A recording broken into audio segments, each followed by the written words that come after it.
నమస్తే, welcome to YoYo TV. Congress party నిరుద్యోగులను మోసం చేసిందంటూ కూడా ఈరోజు కాంగ్రెస్ పార్టీకి సంబంధించిన ఏదైతే మేనిఫెస్టోలో పెట్టినట్టు 2 లక్షల ఉద్యోగాల విషయంలో కావచ్చు, జాబ్ క్యాలెండర్ విషయంలో కావచ్చు, ఇలా అనేక అంశాలపై కూడా ఈరోజు బీఆర్ఎస్ పార్టీకి సంబంధించిన కేటీఆర్ ఆధ్వర్యంలో నిరుద్యోగుల బాకీ కార్డు అని చెప్పేసి ఒక పెద్ద కార్యక్రమం అయితే నిర్వహించారు. సో మరి ఒకసారి మాట్లాడదాం. మనతో పాటు ఇంద్రానాయక్ ఉన్నారు. సరే, నమస్తే. సో మరి ఏరి కోరి తెచ్చుకున్నారు కాంగ్రెస్ ప్రభుత్వాన్ని. సో మరి 2 ఏళ్లలోనే మళ్ళీ ఎందుకు తిరుగుబాటు చేయాల్సి వస్తుందంటే ఏం చెప్తారు? కాంగ్రెస్ ప్రభుత్వం రావడానికి నిరుద్యోగులు ప్రధాన కారణం. అది మీకు తెలుసు. ఎందుకంటే గత ప్రభుత్వంలో ఉన్నప్పుడు పేపర్ లీక్ అయినప్పుడు మేము ఎంత బాధపడ్డాం, ఎంత భంగపడ్డాం, అది మాకు మాత్రమే తెలుసు.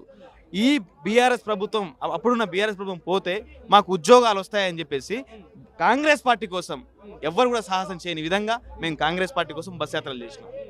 మారుమూల తండాలలో, గ్రామాల్లో, పట్టణాల్లో కాంగ్రెస్ పార్టీ ఓటేం చేసింది. అమ్మమ్మకు, తాతయ్యలకు, నాన్నలకు, బాబాయిలకు, పెద్దలకు అందరికీ ఇన్ఫ్లుయెన్స్ చేసి ప్రతి నిరుద్యోగ 10 మంది నిరుద్యోగ ఇన్ఫ్లుయెన్స్ చేసి ఇలా కాంగ్రెస్ పార్టీని గెలిపించుకున్నాం.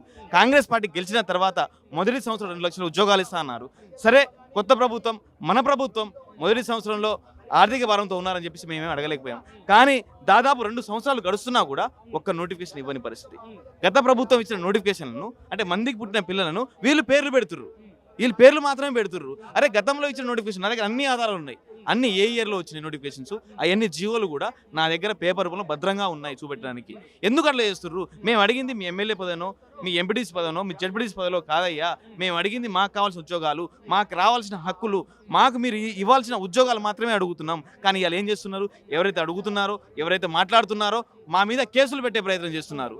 ఇలా మీరు కనుక 2 లక్షల ఉద్యోగాలు ఇచ్చి ఉంటే మాకు ఈ పరిస్థితి రాకపోయేది. మేము హాయిగా స్టడీ హాల్లో లేకపోతే లైబ్రరీలో చక్కగా చదువుకునే వాళ్ళం కదా. మీరు ఇవ్వని దానికే మేము బయటకు వచ్చి కొట్లాడుతున్నాం. ఇలా ఎవరైతే కొట్లాడుతూ వాళ్ళ మీద మీరు బీఆర్ఎస్ అని, బీజేపీ అని, ఆ పార్టీ అని, ఈ పార్టీ అని సిగ్గుండాలి ఆ మాట చెప్పడానికి. ఎందుకంటే అంతో కొంత సంబంధాలు కాంగ్రెస్ పార్టీతోనే ఉన్నాయి. ఇంకా చెప్పడానికి ఎందుకంటే మాకు పేగు సంబంధం ఏముంటే కాంగ్రెస్ పార్టీతోనే ఉన్నాయి. అట్లా ఎందుకు చేస్తున్నారు? మీరు ప్రతి వేదికల మీద, ప్రతి సభల మీద, ప్రతి ఎక్కడెక్కడో మాట్లాడుతున్నారు. రేవంత్ రెడ్డి గారు 60,000 ఇచ్చాను, 70,000 ఇచ్చాను, 80,000 ఇచ్చాను. ఎవరికి ఇచ్చారు మీరు ఉద్యోగాలు? ఏ పార్టీ వాళ్ళకి ఇచ్చారు? మీ కార్యకర్తలకు ఇచ్చుకున్నారు. మీ కార్యకర్తలు పెట్టుకుని ఇలా గ్రూప్ 1 పోస్టులు 3 కోట్లకు 2 కోట్లకు అమ్ముకొని మీ ఎంపీటీసీ పిల్లలకు, మీ ఎమ్మెల్సీ పదవులకు, మీ ఎమ్మెల్యే కొడుకులకు, కూతుర్లకి ఉద్యోగాలు ఇచ్చుకున్నారు. ఎవరికి ఇచ్చుకున్నారు? ఆ డాటా అంటే బయటపెట్టు. అరే, ఒక ఎగ్జామ్ రాస్తే పలానా ఇంద్రనాయక్ ఒక ఎగ్జామ్ రాస్తే ఇంద్రనాయక్ హాల్ టికెట్ నెంబరు, ఊరు, వాళ్ళ నాన్న, ఎగ్జామ్ పేరు, మార్క్స్ లిస్ట్ అని ఉంటుంది. కనీసం అది ఏం లేకుండా అర్ధరాత్రి నువ్వు గ్రూప్ 1 రిజల్ట్ పెడతీవి.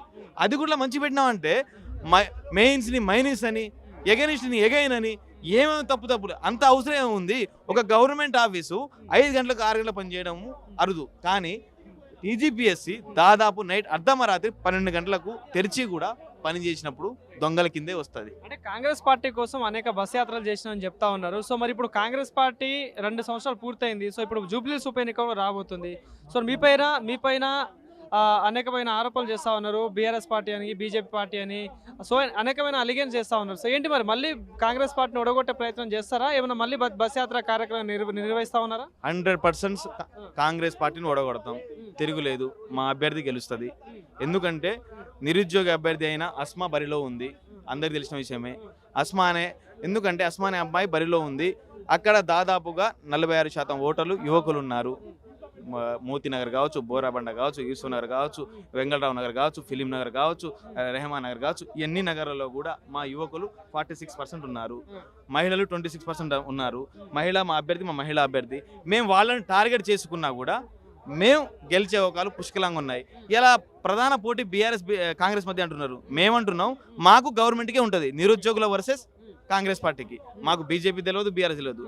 గెలిచేది మేము 100% చెప్తున్నాం. ఇలా రేపు జూబ్లీస్ బై ఎలక్షన్లో గెలిచేది నిరుద్యోగులు మాత్రమే. ఇది మాత్రం గుర్తుపెట్టుకోండి. గతంలో మీకు అందరికీ సపోర్ట్ చేసిన నాయకులు ఎవరైతే ఉన్నారో, సో వాళ్ళందరూ ఎందుకు మరి ఇప్పుడు స్పందిస్తలేరు?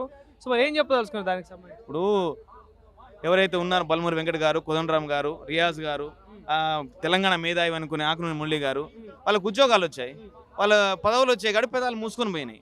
వాళ్ళు పెదాలు ఇట్లా తెరిచిరనుకో ఉద్యోగాలు పోతాయి. వాళ్ళకి కావాల్సిన ఉద్యోగాలు తెలంగాణ బిడ్డలు కాదు, తెలంగాణ నిరుద్యోగులు కాదు. వాళ్ళకి అప్పుడు ఉద్యోగాలు పోయినాయి కాబట్టి రాజకీయ నిరుద్యోగులుగా మారి ఇలా రాజకీయ నాయకులుగా మారి వాళ్ళకి చెప్పాలి, సిగ్గుండాలి కనీసం. ఎందుకంటే ప్రవళిక చనిపోయినప్పుడు ఏడ్చి బొబ్బలు పెట్టారు అందరూ వచ్చి బయటకు వచ్చి. మరి ఇలా ఏమైంది? ఇలా గ్రూప్ 1లో ఒక పోస్ట్ 3 కోట్లు అమ్ముకున్నారు. ఇలా తెలంగాణ పిల్లలు బయటకు వచ్చి కొట్లాడుతున్నారు. కొట్లాడే పిల్లల మీద కేసులు అవుతున్నాయి. మరి వాళ్ళ గురించి మాట్లాడే ప్రయత్నం చేయట్లేరు.